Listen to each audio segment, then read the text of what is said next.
light, send the light, send the light, the blessed gospel light, let it shine from shore to shore.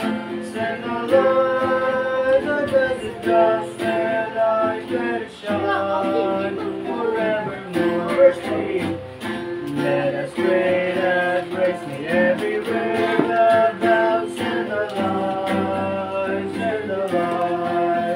and the Christ, thy Spirit everywhere abound. The light, send the light, the blessed gospel light, let it shine from shore to shore. Send the light, the blessed gospel light, let it shine forevermore. Last verse. Let us not grow weary in the work of love. Send the light, send the light. Let us gather jewels for a crown above. Send the light, send the light, send the light, the blessed gospel light, let it shine from shore to shore. Send the light, the blessed gospel light, let it shine forevermore.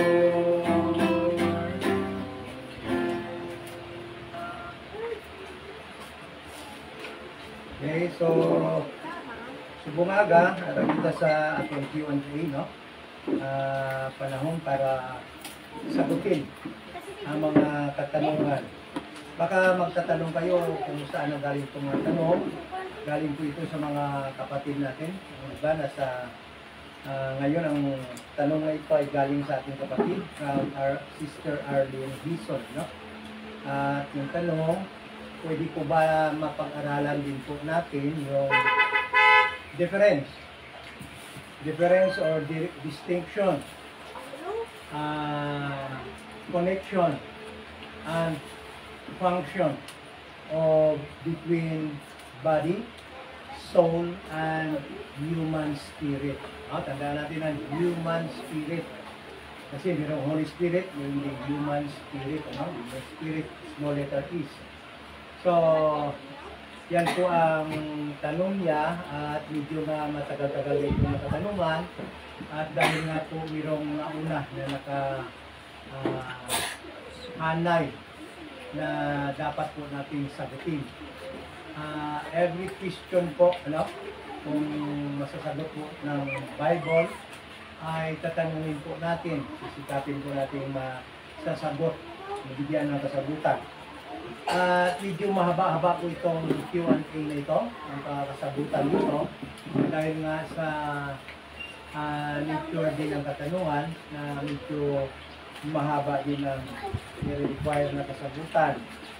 Baka abutin tayo ng mga 6 Sundays, no? Kapag sagot dito, isa-isahin natin 4 to 6, no? Sundays sa ating Q&A portion, sa ating ikalawang Bible study bawat Sundays. At ngayon, ibigyan po natin ng kasagutan yung distinction muna or difference between human body, soul, and spirit.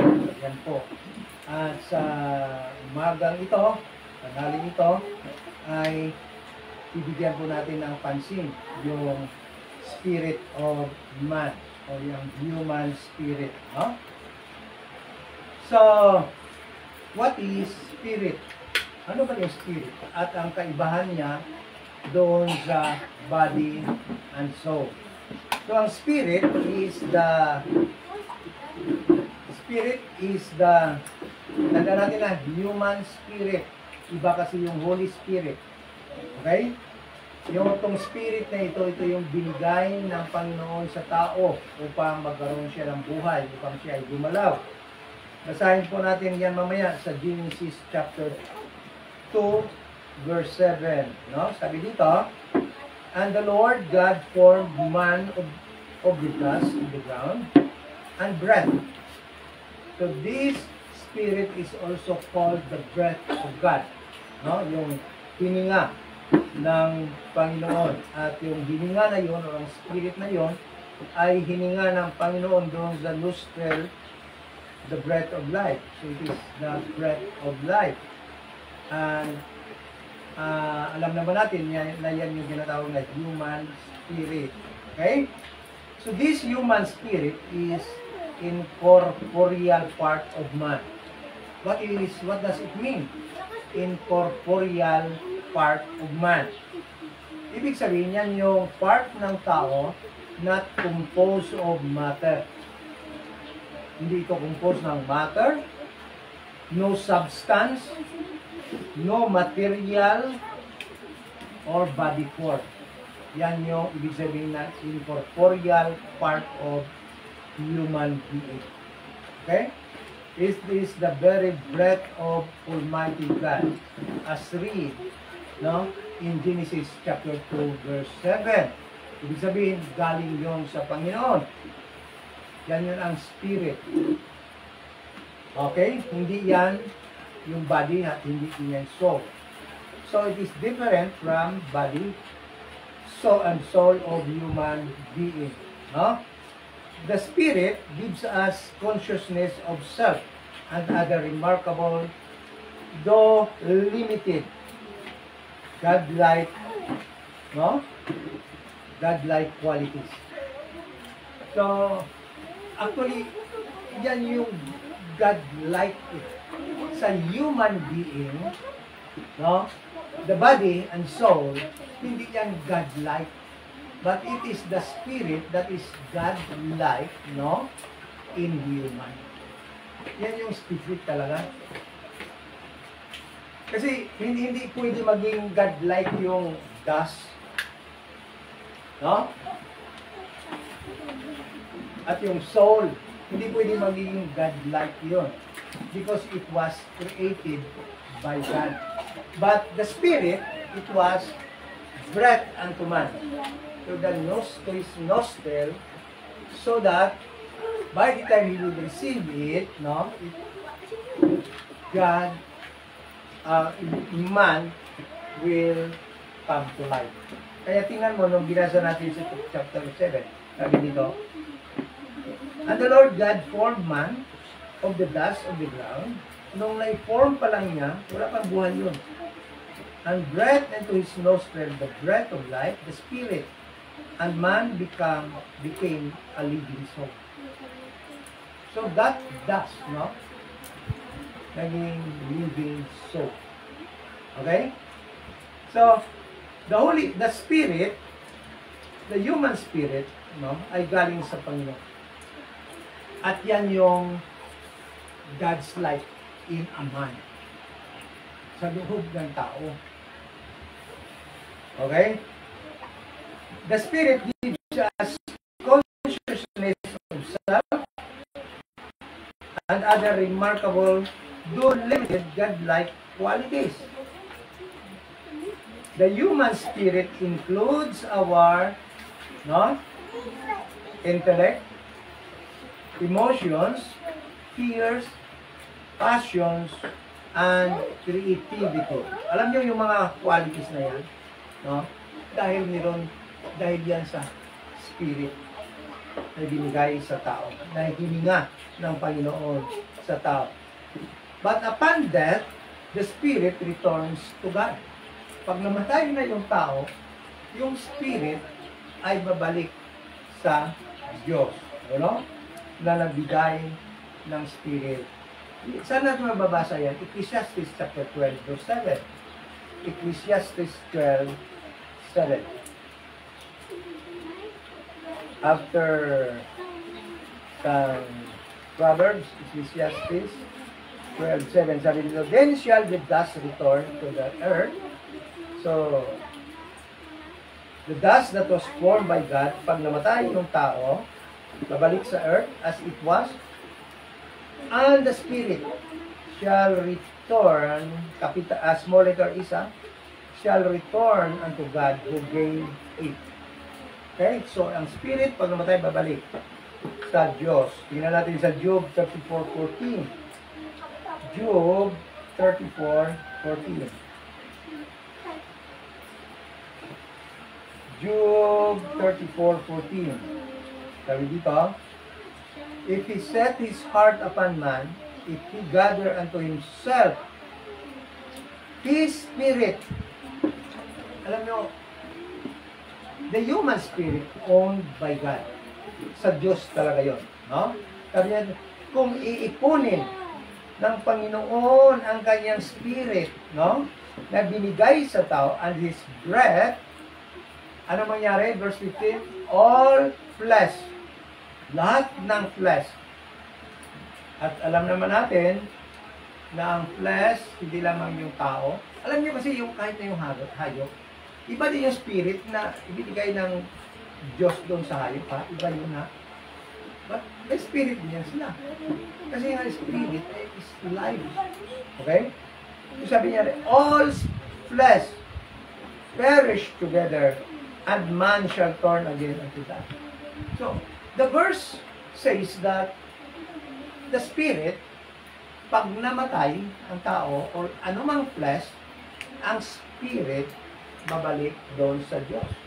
The verse in Job 34, verse 14 to 15 says that nga kung tiponon sang Diyos, ang spirit, nga iyang ginapanitiyahan na tanan nga sa tao, o sa anumang nga flesh, siya tanan nga unod, tanan nga flesh will perish.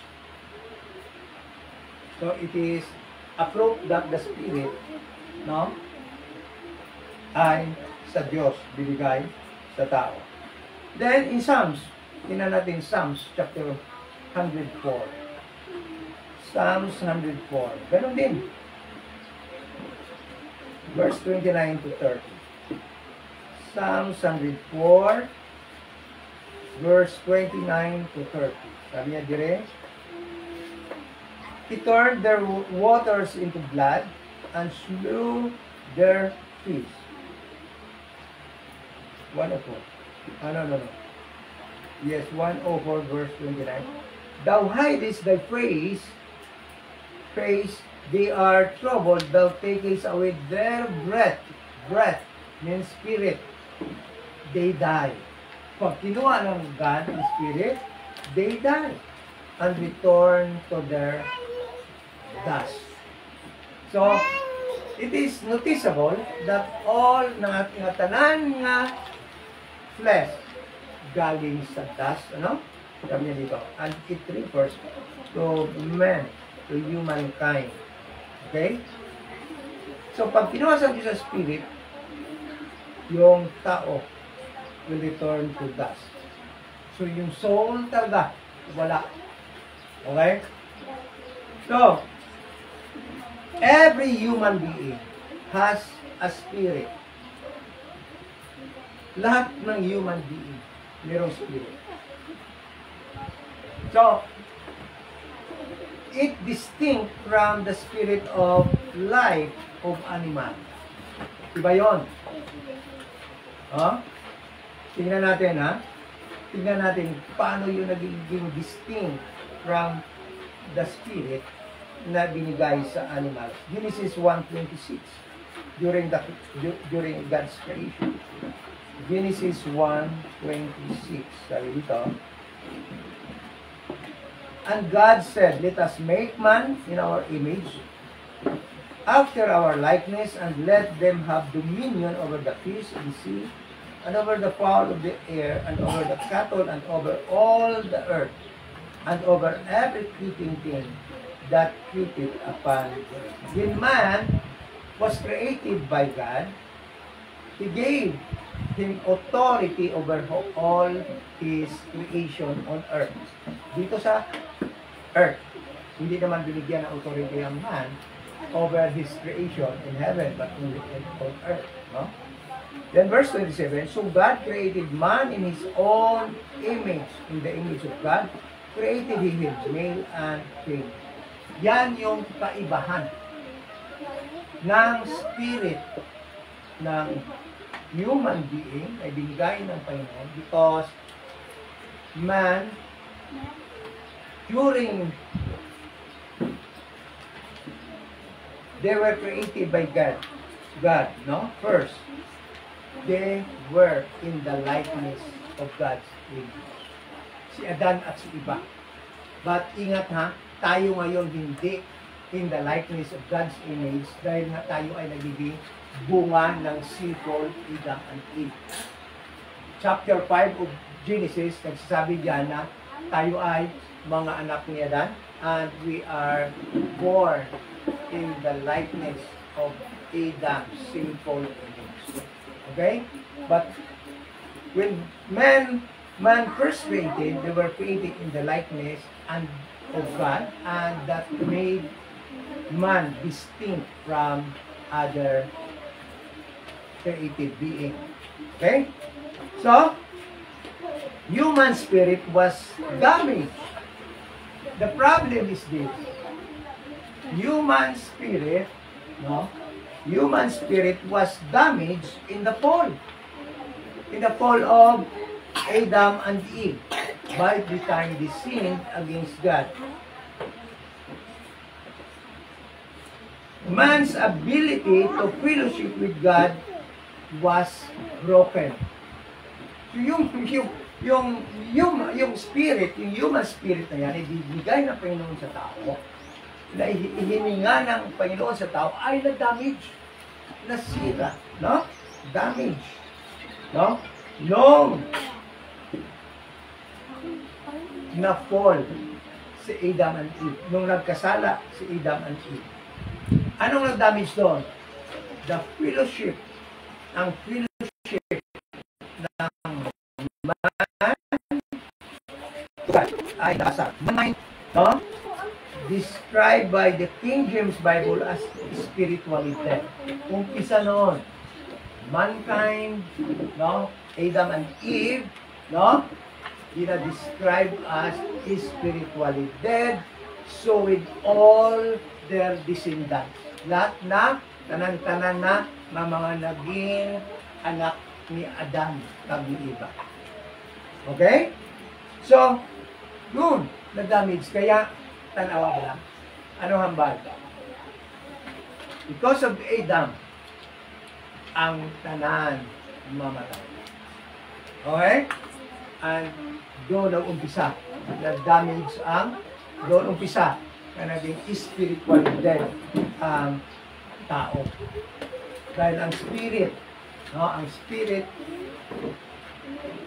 that came from God, that God gave to human being ay na-damage. Okay?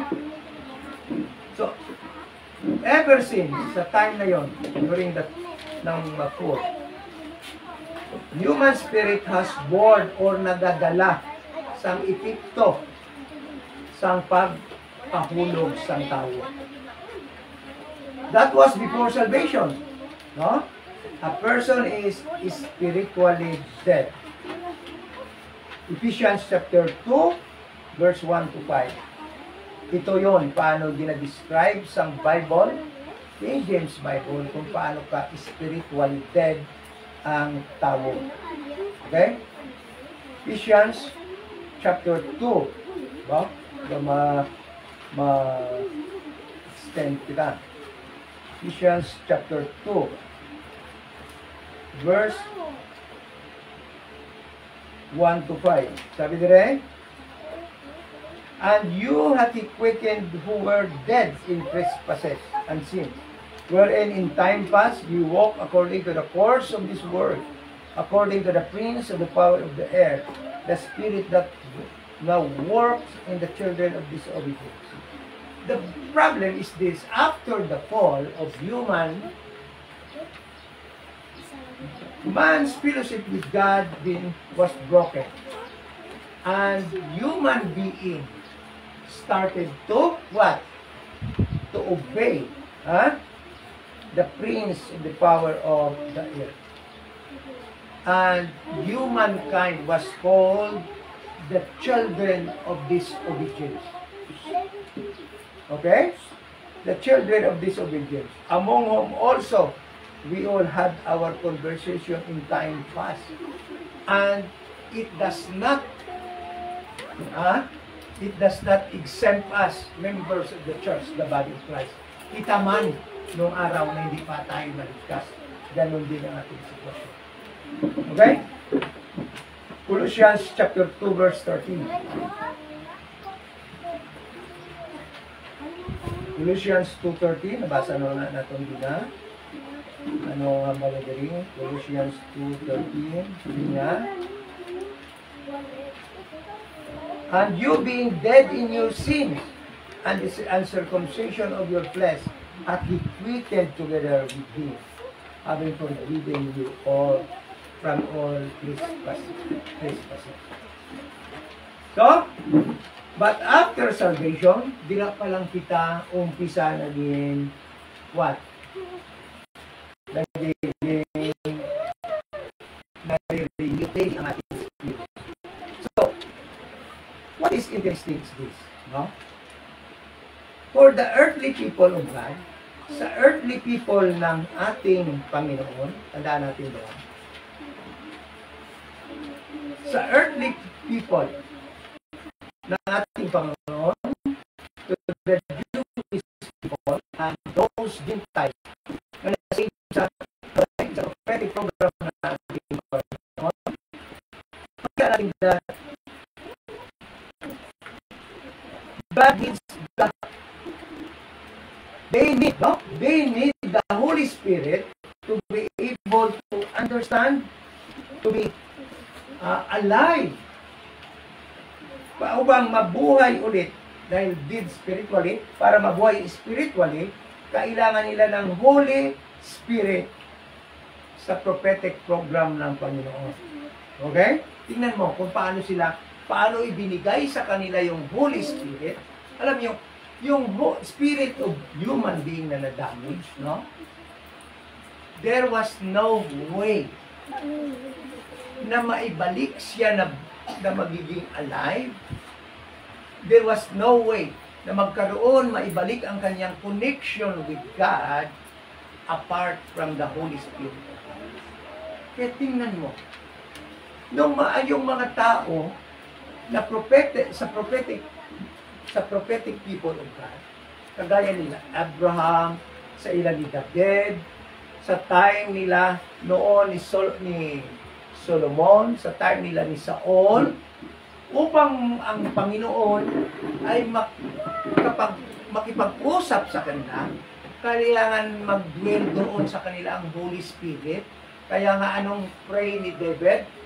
Lord, let not your Holy Spirit depart from me. Ibig sabihin, dahil yung mga tao na yun, dahil they were dead spiritually, upang magkaroon sila ng connection with God so that God can talk with them personally during sa time past, nung wala pa si Jesus Christ, nung wala pa ang Holy Spirit dito, kailangan yung Holy Spirit ng God will dwell in them individually. No? Kaya ni David, kaya siya nagiging friend of God, kaya siya nagiging servant ng Panginoon, doing the things of God during the time. Dahil yung Holy Spirit of God na kay David, he was anointed, no? by Samuel with oil during the time. Symbolizes the Holy Spirit na being anointed siya. Okay? During the time na si David ay gin-anoint sa Holy Spirit, ay anong nangyari? Usap niya ng Panginoon, pinakausap siya ng Panginoon, mayroon na siyang connection sa Panginoon. But the problem sa Old Testament people, sa prophetic program, is that ang Holy Spirit pwedeng umalis sa kanila. Kaya nung magkasala si David, yung pray niya, Lord, let not your Holy Spirit depart from you.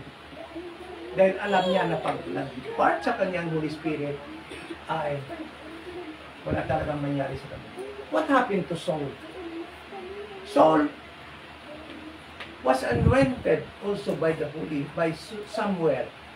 No? Nagiging king siya, first king ng Israel. And during his tenth yung kahabain sa iyang pagiging hari sa Israel. Samtang siya nag-obey sa Panginoon the Holy Spirit was with Saul. That is why, nakakausap siya ni Samuel, nakakausap siya ng Panginoon during the time. Ngunit nung nag-disobey na si Saul, anong ginawa ni Saul na pag-disobey? Sabi ng Panginoon sa kanya, huwag kang makialam lang. I-conquer niyo yung Jericho, huwag kayong makialam. Ano yung kinonquer nila na isang lugar? Huwag mong pakialaman. Patayin mo lahat, sunugin mo lahat. Kumuha sila ng matataba doon ng mga baka, no? At nagnakaw si Achan.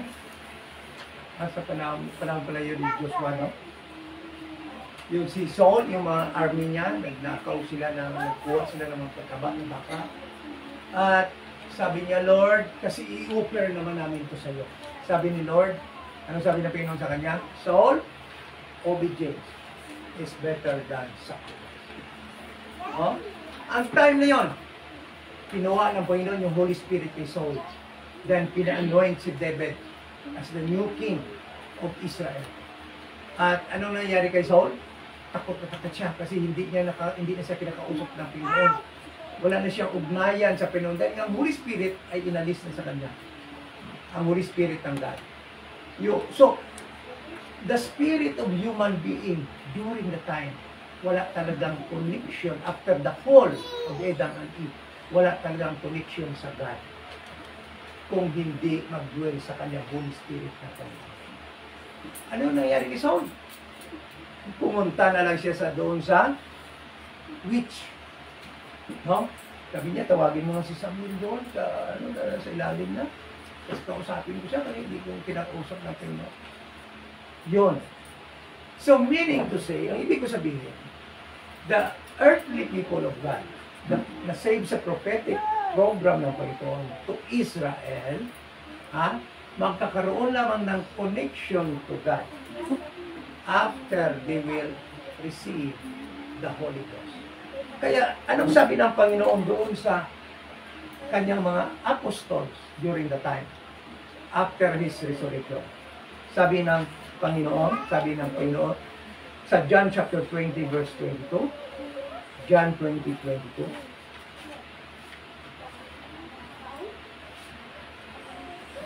John 20:22. Sabi niya dito, and when he had said this, he breathed unto them and said unto them, receive ye the Holy Ghost. So, Adam, when they were first created, God gave them the Holy Ghost. The breath unto them, God breathed unto them the Holy Ghost. So, sa earthly people of God, kailangan din nila ma-receive ang Holy Ghost dahil yung spirit, human spirit, na na-fall, since the fall has no capability to have connection, to connect to God because of sin. So, kailangan ang Holy Spirit. So, kaya sabi ni Jesus Christ dito, and when He had said,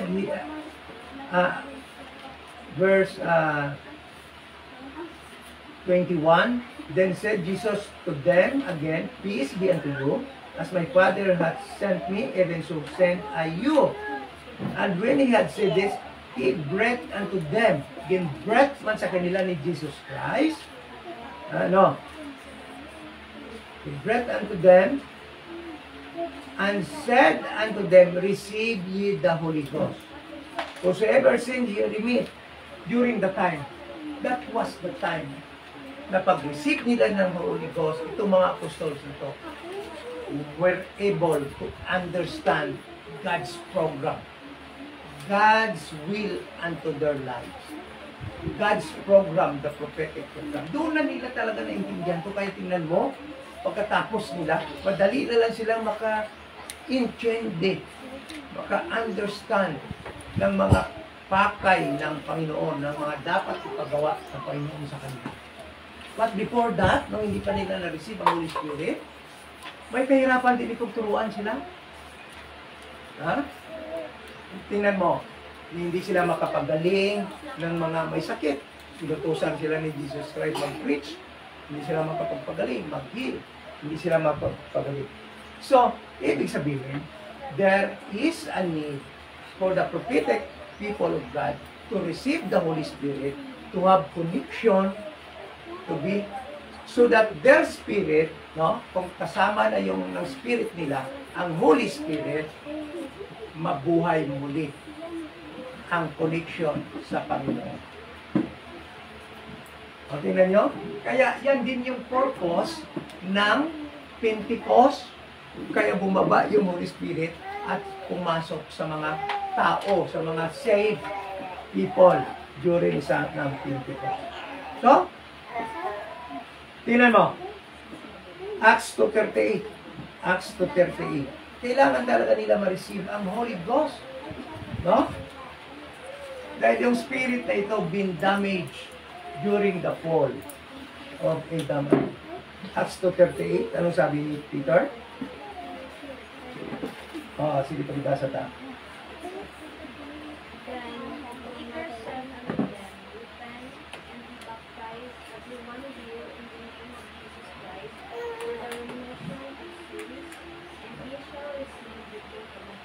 Okay? Kailangan nila ma-receive ang gift of the Holy Ghost. Yung naibaptize ni Apollos, ni Paul, yung naibaptize ni Paul na nakita niya sa Acts chapter 19, ano na-receive nila when they were baptized by Paul? They received the Holy Ghost. And umpisa niyan, they speak in tongues. In different languages. No? So, what is actually, what is more interesting is this, no? Adam was made alive by the breath of the Spirit of God. After that, no? After the fall, kailangan ang Holy Spirit. Yung Spirit na yun talaga, wala na. The damage, nagiging permanent, na that's human spirit, no? Hindi na talaga makakunik sa God apart from the Holy Spirit. Kaya kailangan na talaga ng Holy Spirit. Okay? So the damage was severe. No? Cannot be repaired without the Holy Spirit of God.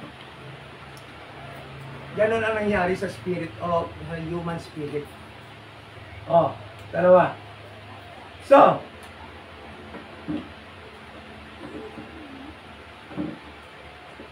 kailangan na nila ang Spirit of God to be spiritually alive. Question. Hindi nyo ba nitanong, paano tayong mga BOC? Mga BOC. Dahil wala naman ang difference sa mga prophetic people of God. Dahil pareho din tayong mga descendants ni Adam and Eve, na damage din yung Holy Spirit natin and has no capability to connect with God. Kaya alam nyo, sabihin ko sa inyo, sabihin ko sa inyo, kung hindi ka ligtas, hindi ka nakabilib sa gospel of the grace of God, kahit anong pray mo, kaya yung mga denomination, sabihin na lang nila, nag-pray sila sa topic prayer nila, they cannot connect to God. Why? Because they don't have the Holy Spirit of God. Paano ba natin ma-receive ang Holy Spirit of God? By believing the gospel of the grace of God, the death, burial, and resurrection. Hindi mo ma-receive ang Holy Spirit by believing John 3:16, John 1:2, by repenting of your sins. Hindi mo ma-receive yung Holy Spirit, but by believing the gospel of the grace of God. That is why, kahit anong pang sabi nila na pinakausap ako ng Panginoon, nag-pray ako, kausap ko ng Panginoon, nagsasalita ako sa Panginoon. They cannot connect unto God because they don't have the Holy Spirit. Sino lang may Holy Spirit of God? Those who were sealed by the Holy Spirit of God. So sa time natin subong, pagdandagin niya, sa time natin subong, kung nag-believe ka sa gospel of the grace of God, in this dispensation of the grace of God, the same with prophetic people of God, kailangan, kinahanglan natin ang Holy Spirit sa Diyos para makakunik kita sa Diyos. Kaya tingnan mo, after we believe, Ephesians chapter 1:13.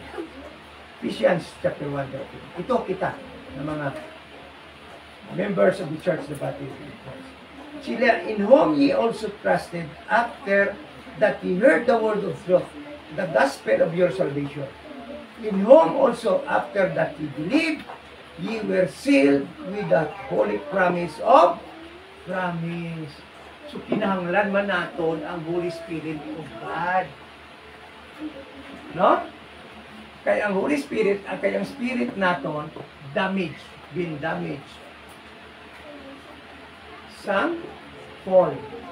So, kinahanglan man naton ang Holy Spirit na ma-receive to seal us at this moment of time, hindi na talaga aalis sa atin because it is a seal. Sa prophetic program ng Panginoon, ang Holy Spirit ay pwedeng aalis sa kanila. Kay David, pwedeng aalis. Kay Saul, umalis. Iniwanan si Saul. Namatay si Saul na hindi ligtas. But sa atin, because it is a sealing, hindi na talaga alis. Dahil seal yun na natin yun. So, the same. Kailangan din natin ang Holy Spirit so that our spirit, kung yung Holy Spirit na yan, maka-join na sa ating human spirit, then, yan ang umpisa that magiging alive na naman tayo ulit. We can have now connection unto God. Kaya tingnan mo, sabihin ko sa inyo, 30 years akong baptist. May naintindihan ako dito? Wala. Pag nagkabilib ako noon sa Gospel of the Grace of God, nang nakatuto ako mag-write with the Bible, napakadali ng Bible na alam. Alam ko na kaagad yung verse ay, ito hindi sa akin to, dahil sa prophetic program to ng Diyos, Israel, ito akin ito, para sa akin ito. Ito yung sinasabi ng verse nito. Bakit madali na lang maintindihan? Dahil, by the time the Holy Spirit sealed us, it nag-join yan sa ating human spirit, and it, what? Succored. Nagtutulong yon, tumutulong yon sa ating spirit, human spirit, ang Holy Spirit ng Diyos upang maintindihan na natin ang mga spiritual things. Kaya doon talaga na umpisa, pwede tayo na ma-receive na ito ang Holy Spirit. Doon tayo na umpisa na nakakaintindi niya ng salita ng Panginoon. Because, ano sabi dyan? Ano sabi dyan? 2 Corinthians 4:6. 2 Corinthians 4:6. Ano sabi dyan?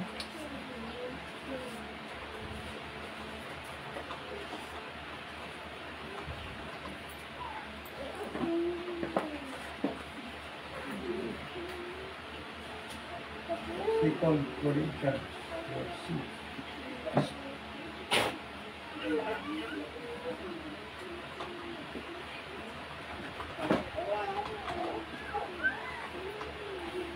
Second Corinthians 4:6. Ano? Basahin ka. Second Corinthians 4:6. For God who commanded the light to shine out of darkness hath shined in our hearts to give the light of the knowledge of the glory of God in the face of Jesus Christ. That's the time, no? The lights actually give us the knowledge of the glory of God. By the time the Holy Spirit sealed us and joined our human spirit, our fallen human spirit, na fall together with Adam. Okay? So, 2 Corinthians 2:10. 2 Corinthians 2:10. Ano ang balira?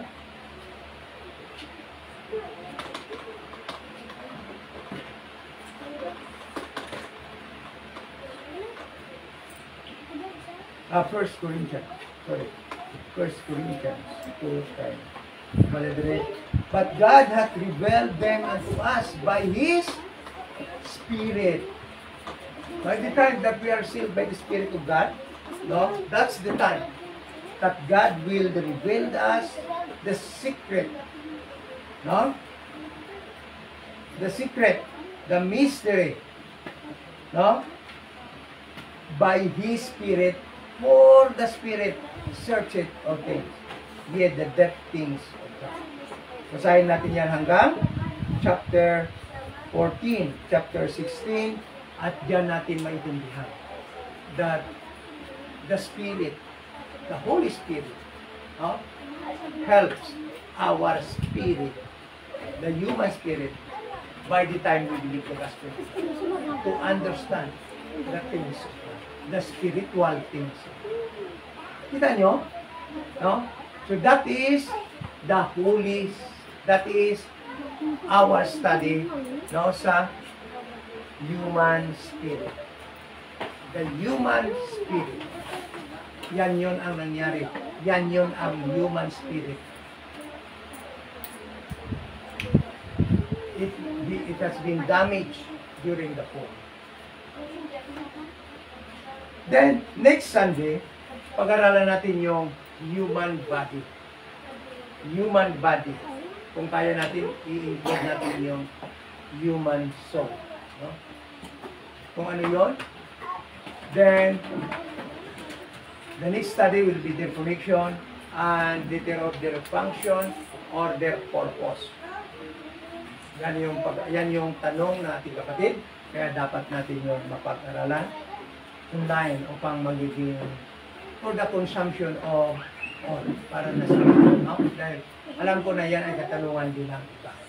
So, any question? Sa ating study ngayon, before we end nating Bible study, meron bang katanungan?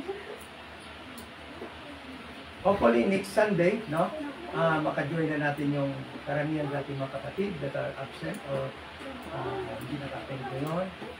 Let us pray for them. Maka-join na natin sila. Si Brad Bon, maka-uwi na. Si Brad Arnold din, no? We can pray for their travel, safe travel, no? Pabalik dito. Maka-join natin sila. Any question?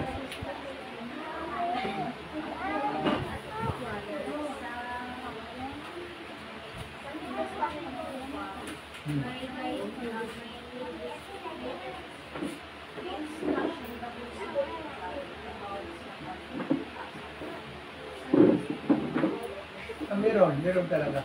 Meron. Sa instruction natin doon sa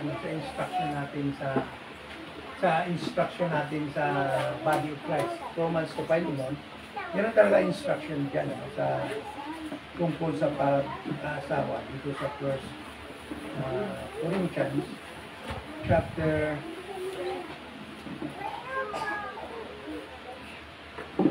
7, no? Sabi dito, ito yung instruction ng Panginoon. Sabi niyo dito. Now, concerning, 1 Corinthians chapter 7. Now, concerning the things where he wrote unto me. So, the Corinthians, no, ay nagtanong, actually, nagsumulat kay Paul. According to this verse, yung mga taga-Corinthians, sumulat kay Paul at nagtanong, no? It is good for a man not to touch a woman. No? Kasi, yun ang tanong na, mabuti ba sa tao na hindi na siya mag-touch a woman or other word dito, not to marry. No? Not to marry. No? So, yun ang katanungan ng mga taga-Corinto. Yung sagot ni Paul sa umpisa verse 2. Ito na yung sagot ni Paul tungkol sa pag-asawa to. Sabi ni Paul, nevertheless, to avoid fornication, sabi ni Paul, maganda naman sana sa tao kung hindi na siya mag-asawa. Okay? So, mamaya, sasabihin ni Paul kung bakit ano yung maganda kung hindi na mag-asawa. Nevertheless, to avoid fornication, let every man have his own wife, and let every woman have her own husband. Okay? So, yan ang sagot ni Paul sa katanungan niya ng mga taga-Corinto. Tungkol sa pag-asawa niya. Yeah, it is good for a man not to touch a woman. Mas maganda na yan sana yan sa lalaki o sa babae na hindi niya mag-asawa. Okay? Pero sabi ni Paul, for the following reason, sabi ni Paul, number 1, to avoid fornication. Kasi yung fornication, ibig sabihin nito, sex outside marriage, no? Outside union of man and woman. Sabi niya, to avoid yan, sino niya, let every man have his own wife, and let every woman have her own husband. So, kailangan mag-asawa. Pero sabi ni Paul, kung kaya mo naman na hindi ka magkasala ng fornication, kaya mo ang init ng dugo ng pangangailangan ng human flesh, kaya sabi ni Paul, mas maganda kung hindi ka na mag-asawa, hindi ka na magbana. Okay? So, kung hindi mo kaya, para hindi ka magkasala ng fornication, mamana ka. Mangasawa ka. Okay? Own wife, ha? Singular wife. Have your own wife and your own husband. Singular. Meaning isa. Isa kasawa, isa kaban. Verse 3, let the husband render unto the wife. Ito na yung mga pangangailangan kagad na dapat mo ibigay sa asawa mo o bana mo. Pag nagbana ka na. Yung katawan mo, hindi na sa'yo yan. Yan, sa asawa mo na yan. Turo na ito upang magkaroon kayo ng peaceful union. Huwag mo ipagdamot yung katawan mo sa asawa mo. Ganon din yung bana sa kanya. Asawa sa kanyang bana. Ganon. Then, so, defraud ye not one the other, except it be with consent for a time. Yun, turo na ito kung paano na kayo mag-behave na mag-asawa. Pagdating doon sa bagay na yon, sabi ni Paul, huwag nyo i-defraud yung asawa nyo, ang both side, except kung pinag-usapan nyo. Regarding to sa sexual, sexual na gawain ng mag-asawa para hindi mag-away. But I speak this by permission and not by commandment. So, verse 7, for I would that all men were even as myself. Ito na yung reason kung bakit ni Paul na mas maganda sana kung hindi ka na mag-asawa. Sabi ni Paul, for I would that all men were even as myself, but every man hath his proper gift of God, one after his manner and another. Kasi si Paul nga hindi na nag-asawa, so that he can perform the job sa pag-preach ng gospel very well. I say therefore to them unmarried and widows, it is good for them if they abide even as I. Actually nga, gina-advisean ko ang mga hindi pa nag-asawa at sa mga nabalo na mas mabuti kung magpabilig sila na parehas ko na single. Okay? But verse 9, but if they cannot contain, let them marry. But kung hindi nila kaya na isabdo ang kanilang pangailangan sa unod in the flesh, sila nga mas mabuti na mag-asawa sila. It is good for them, better for them to marry than to burn. Yung burn dito, hindi na-burn sa impyerno, kundi mag-burn sa pagnanasaba sa human sexual need. Verse 10, and unto the married I command, yet not I, but the Lord, let not the wife depart from her husband. So kung nag-upod na ka mo, why na? Let not depart. No? But if she depart, let her remain unmarried. Kung ang babae ay magbiyak din, kung ang lalaki, hindi mo man mapungad kung magbiyak. Sige ni Paul. But let her remain unmarried. So, ibig sabihin ko, bawa, yun na kamo kami. Yung yan, kadiya, ito yung naman niya makapagpagpagpagpagpag niya, you must remain unmarried. You must remain single. Unless mag-consent ka mo.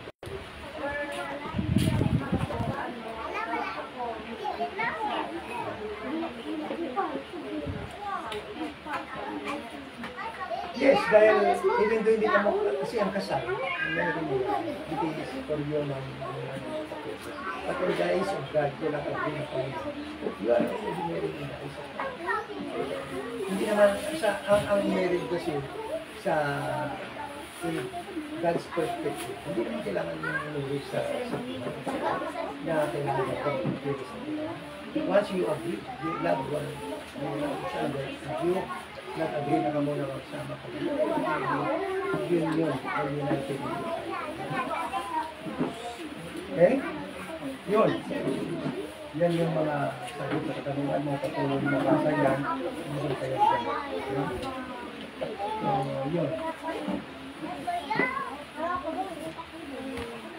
Bakit gano'n pa kayo? Huwag niyo silang pakinggan, huwag niyo silang pakinggan.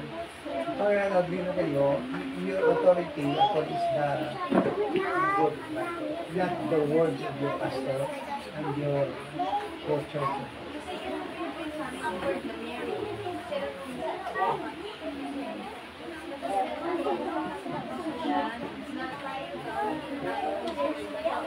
Hindi naman talaga tayo sheep.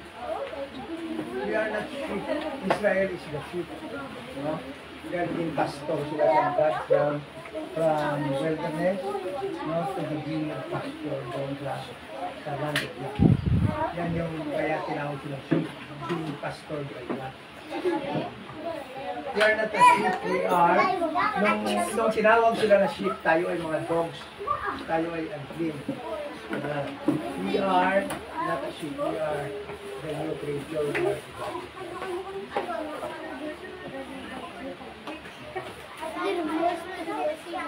Ang sheep lang kasi dyan, title yan, o pangalan niya na tinatawag sa Israel. At ngayon nga wala na yun kasi sa Israel yun, postponed ng program sa kanila. Kaya wala talagang sheep ang gagawin because lahat ngayon ng tao is considered Gentile lahat. The dispensation of God. So that God can offer to all grace. Kasi habang andyan yung law, andyan yung Israel, ang God cannot offer grace. Kailangan ma-postpone muna yung program sa Israel so that God can offer grace. Kasi andito na tayo sa dispensation of grace. Ang time na yun na sa Old Testament at saka time ni Jesus Christ, hanggang Acts chapter 8, yan yung ang time ng Israel, sa program. God is dispensing law na yun to Israel. Gentiles considered dirty. Kailangan mag-test ang Gentiles, kailangan mag-proselyte sa Israel. Sa ngayon, lahat is considered sinner, considered Gentiles. Walang nation Israel ngayon in the eyes of God.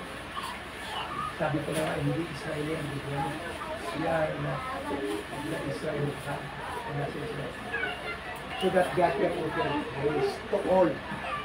Kasi habang mayroong Israel, hindi maka-offer ang God grace dahil ang Israel is above all.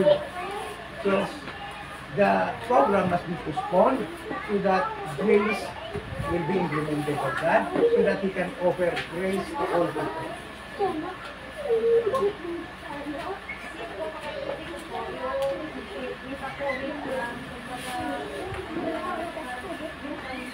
Yes, metaphoric, but it is a metaphoric. Metaphorical, that officer, hindi tayo sheep. Never been na tinawag tayo na Gentiles. Tinawag pa tayo ng iso. At sa ngayon, hindi na tayo iso ang tanong. Tumigay pa rin ang salata tayo. We are all sinners, sinabi natin for grace. Gospel. So, dali mo dito si ano ba kami na tayo. Then, forget about them. Alisin mo yung mga criticism nila sa Diyos. Ano lang yung, ang gusto lang nila ng authority, immerse kayo sa authority ng pastor upang kilalaan ang that is, they are ruling over your freedom. We have freedom. Pero di tayo isang kapatid. Yung binisaltahan natin dati. Actually, alam ko na yung nila si Sister Bobby. Kaya nga, freedom na yun. Hindi tayo magiging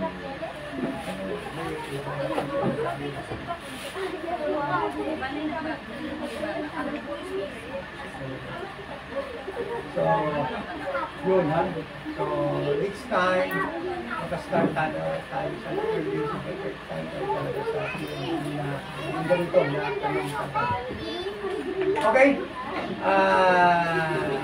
We end late, overtime, but thank you sa inyong presensya, sa inyong mga mangkot, no? So, questions online kung meron, right on sa comment section. Let us now end in prayer. Mapakita na mga bata, mapakita na yan. Amay, nga balaan, salamat gid sa Bible study, salamat sa inyong presensya, salamat sa inyong makulong, ang mga iyatan, mapasa, tunan. Eventually, masunod na mo lagi sa pray, sa pananampalataya. Thank you so much.